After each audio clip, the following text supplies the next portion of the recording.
That's right. It's time for Live from the Man Cave. Hey everybody, I'm looking at my Instagram right now. Of course, I do that on my phone, and I'm not happy with the picture. I'm a little bit of a perfectionist, and it's just a little overexposed. I haven't done anything different in the setup here in the man cave. Everything's the same. Who knows? Probably some filter. Probably it's because I have a very old phone. And there you go. Well, it's Monday, and it's time. Live from the man cave. I was going to say it's Monday morning, but it's not because it's noon. But I have Monday morning. I have it on my mind because those of you, the handful of you that actually notice, you may have noticed that this morning there was no Monday morning moment. Ooh, is everything okay? Everything is actually fine and dandy. Thank you. A couple of reasons for that. First one has to do with, well, the weather. Yeah, the weather. Now, you may have noticed right off the bat today that I'm in my summer attire, is what I like to call this. I got my t-shirt on. I'm barefooted. You can't see that, but I am. And it's time. It's May the 4th, and I'm looking outside. It's beautiful. It was a little rainy this morning, but now it's beautiful. And it was beautiful over the weekend. It was finally like getting that time of year when you just want to be outside all the time. So kind of like we were outside all weekend doing stuff, cutting the grass, working in the garden, going here, there, and everywhere, and doing only essential things, of course. It was just, the weekend got away, and I just didn't get to the Monday morning moment. But there's another factor working here. I'm really not happy with the Instagram picture on my phone. It's like really overexposed. Don't know what to do about that. It's not a big deal. But there's another reason other than the fact we had a hugely busy weekend and I just didn't get to that. There's another reason, and that is we're still trying to tweak things here at Intentional Faith about how we can share valuable content with everybody, and I don't want to overdo it too much or be too redundant. And I just thought, I'm going to be doing live from the man cave on Monday, Wednesday, and Friday anyway. So on Mondays, maybe the live from the man cave can also be my Monday morning moment video. Okay, a couple of thoughts there. On Facebook, the live videos stay there on my Facebook page, this Chef Journey. At Instagram, it's only for a day on my story, but I'm also recording this to put on YouTube. So there's that also. So it's not like you can't get to it like you can my Monday morning moment. So we may retire Monday morning moment. We'll see what happens. We're going to keep doing live from the man cave on Mondays also, and that might just be a good substitute. So that's what we're thinking about. Now today we were going to talk about tools of faith. It's kind of our theme this week is tools of faith, and this is something that I had broached. Do you like that word? I got a new word for you, by the way, if I remember to give it to you at the end of the live today. New word. Lickety split was on Friday. Got a new word coming up. So I broached the subject weeks ago before coronavirus took over about tools of faith. And I've done Monday morning moments in the past talking about tools of faith, but I wanted to come back to it because I'm adding a little twist. And, it's just like building a house. If you're going to build a house or do anything of value, don't you want to have the very best tools possible to help you do that well and correctly? Well, of course you do. Well, being intentional in your faith, building your faith, growing your faith, you're going to need help. You're going to need the right tools. I can tell you that because I experienced that myself as my faith journey has progressed. And fortunately, I've been shown many tools over the past 15, 20 years that very much helped me. And so I'm going to kind of give those to you as we go along to help you in your faith journey. So today we're going to start talking about tools of faith. And what I got in my notes, anything you can use to help build your faith. It really is that simple. All right, today I want to talk about, let's start with books. Because that's the thing that most people go, yeah, books, I don't think so. Okay, well, just stick with me on this. very first thing you should get in terms of books is, of course, the Owner's Manual of Life, also known as the Bible. Now, the good news is, if you're one of those technologically advanced people, which I am not, but I do have a Bible app on my phone. It's YouVersion. Okay, Google it, download it. It's the easiest thing to refer to. I refer to it constantly during the day because it takes you right to chapter and verse, whatever you're looking for. And oh, by the way, did you know, because I just looked at this right before we went live, apparently there are like 61 different translations of the Bible. Now, that may, bother you. Bothers me to a certain degree. There are a handful that I know that are my go-tos, but there are 61 different versions, and YouVersion has every single one of them.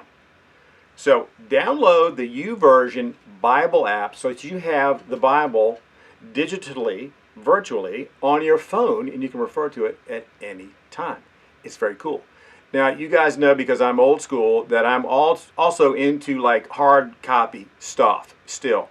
I still have digital stuff because it's convenient, but also have hard copy. And if you're going to get a Bible, a hard copy Bible, here's what I recommend. This is the Life Application Bible. Now, this is not the first Bible I ever got. I have several before this. And oh, by the way, have you ever tried to read this sucker cover to cover?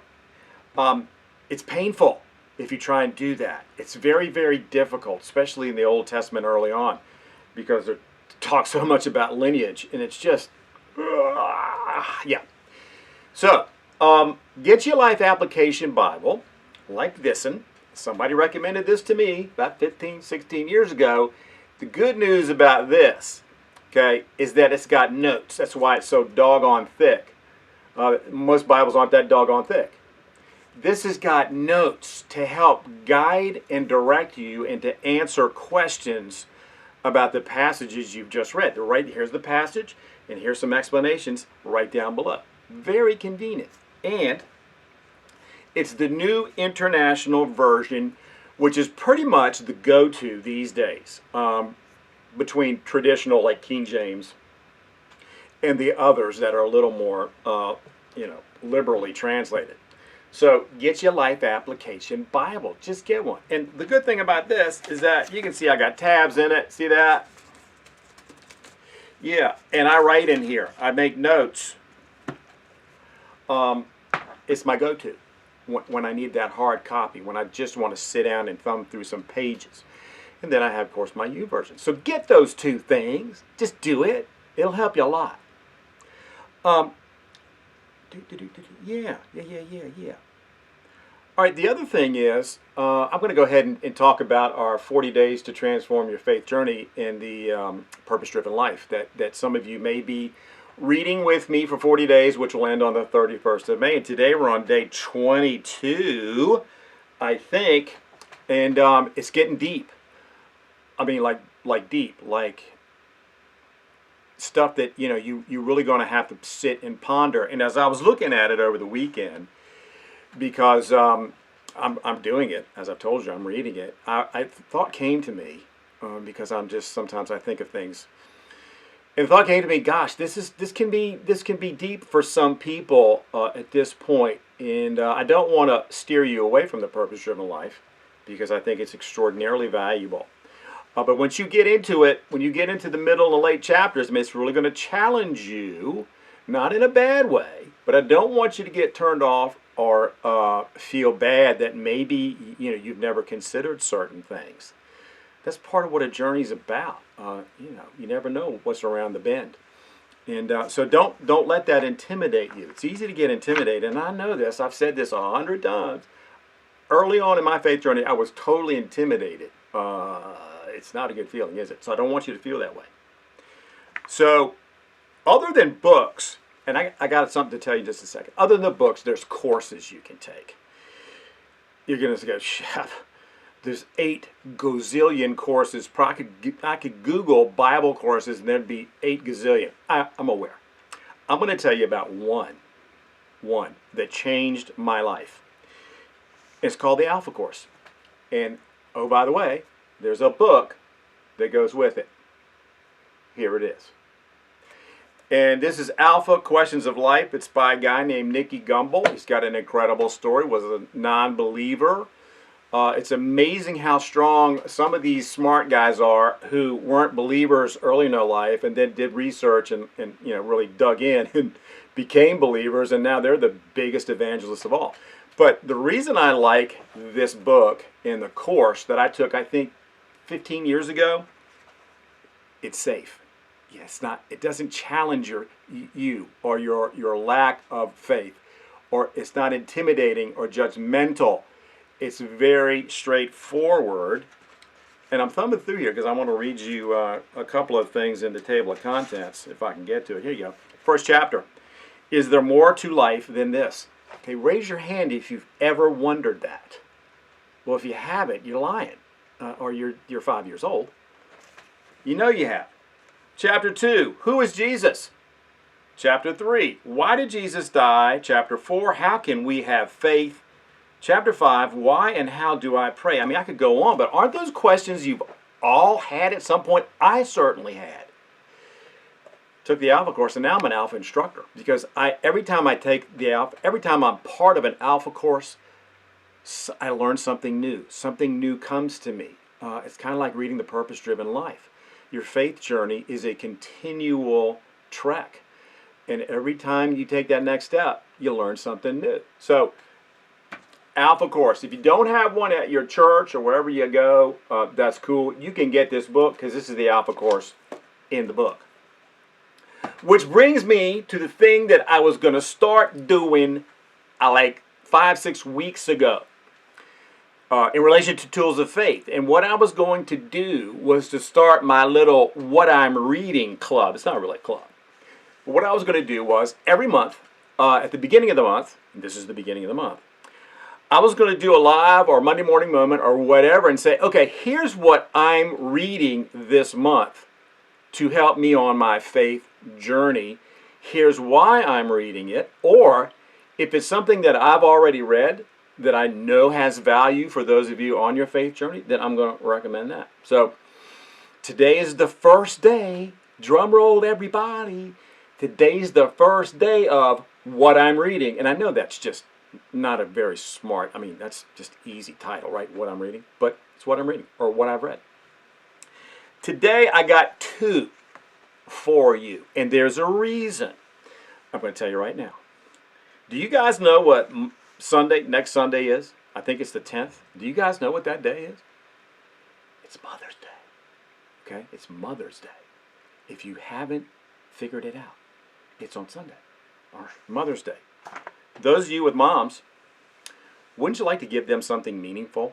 Something that probably is heartfelt, more than just some token whatever? Yeah, because moms are smart. They know what's real and what's token. Trust me, okay? Well, I got something for you. We've talked about it before, and it's a book, of course, and it's entitled Everywhere Holy. Can you guys see that? Everywhere Holy. It's authored by my friend Carol Lawler, who I used to work with at Cape Henry Collegiate School. This just came out right before the virus hit. Not great timing, but I read it. Not because I'm into female stuff, but because I like Kara. I've read her blogs and stuff, and I know where she's coming from, and I knew this would be good. Now, it's more appropriate for you ladies because it's written from a lady's point of view, but the whole point of this book, you can tell from the title, Everywhere Holy, the subtitle is Seeing Beauty, Remembering Your Identity, and Finding God right where you are. What a great message. And so I read it because I don't recommend anything to you guys unless I've read it first. It's just incredible. I'm a guy, and I even got a lot out of it. My wife, Mary Downey, already has a copy, and she read it. I highly recommend you get a copy of that for your mom because it's all about being a mom in the troubles and in the hassles of everyday life. You can't forget God is everywhere. Well, I'll just leave it right there. Now, it's on my reading list. It's on the reading list page under Tools of Faith at shepjordan.com. It's on that page. And if you go to Amazon, I just checked, you got to have to hurry because Amazon's a little slow these days because of coronavirus. Everywhere Holy.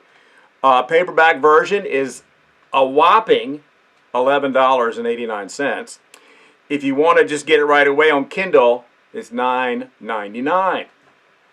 It's a great gift for your moms coming up on Sunday. Don't forget your moms. Where would we be without them? Well, we wouldn't be. It's that simple. All right, so that's this month's selection on what I'm reading. You can find it on the reading list page under Tools of Faith at shepjordan.com. You can find tons of books. We've talked about this before. I'm going to give you another one, but not today, because guess what happens in 6 weeks from Sunday? That's right, it's Father's Day. Doesn't it seem like, you take care of your mom and all of that, and then you go, phew, that's done, and next thing you know, it's Father's Day. So I'm going to have another recommendation for you on Wednesday at Live from the Man Cave.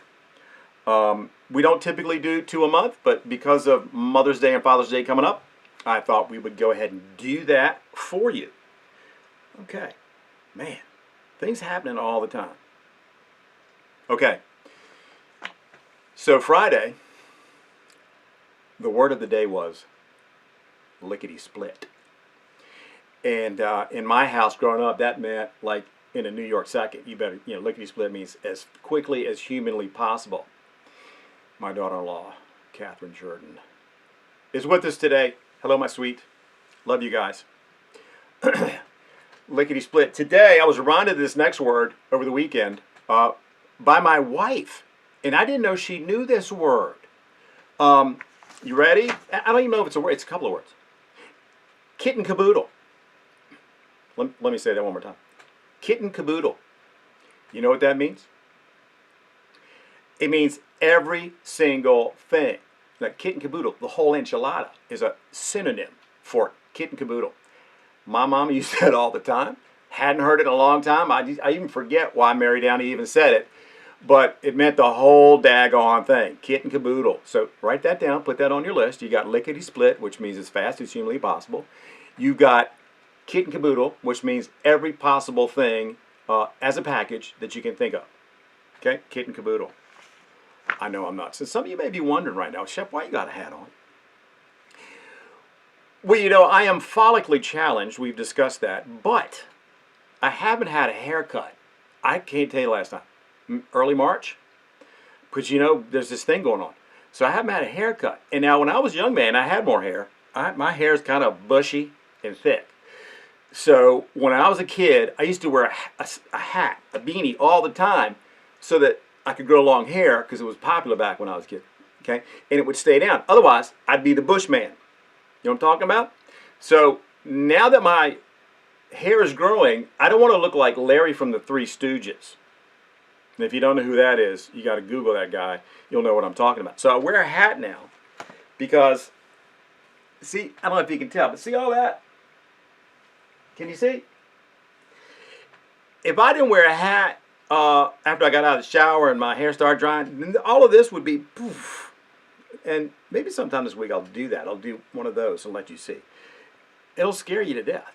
But that's why I got my hat on, because it keeps everything under control. All right. Let's do some birthdays. Today is a big day. And I'm excited. Today is my grandson Benjamin's 5th birthday. Is that exciting or what? It is so cool. We FaceTimed them last night. They live in Winston-Salem, North Carolina, which is 5 whole hours from here. Thank God for FaceTime. So we FaceTime last night with Benjamin and family, and we opened up gifts that we had sent him for his 5th birthday. He was totally stoked, of course. Today he's getting a really, really, really cool gift from Mom and Dad. And I'm not going to share what that is. I'll share it on Wednesday. But remember, he's 5, and he's a boy. So it's going to be cool. So Benjamin, love you, brother. You're my #1 grandchild. You're 5. Attaboy. Also on the birthday list today, my brother Rat, Russ Stewart. Man, where'd the time go? And here's the thing. Okay, most of my BRs, my brother Rats, they're now starting to join the 60-year-old club. Of course, I've been there for a couple of years already. It's going to be okay. Yeah, 60s are great, man. Yeah, you still got it. Don't worry about it. All right. Finally, today we got my old buddy Bill Vaughn, old Virginia Beach guy. And Bill, I still remember the days you and I rode the bus to day camp at Norfolk Academy. You were driving, and I was trying to herd cats in the back. And fond memories now. But yeah, hope you have a great birthday, my man. All right, ladies and gentlemen, it is a wrap for today. Expect to see more of my summer attire, maybe another hat or two. I got another hat to wear for a friend of mine who's got some stuff coming up. And get your books. I don't have this on my website. I should. This is there. Go get it. Come back Wednesday. We're going to have another recommendation for you for Father's Day.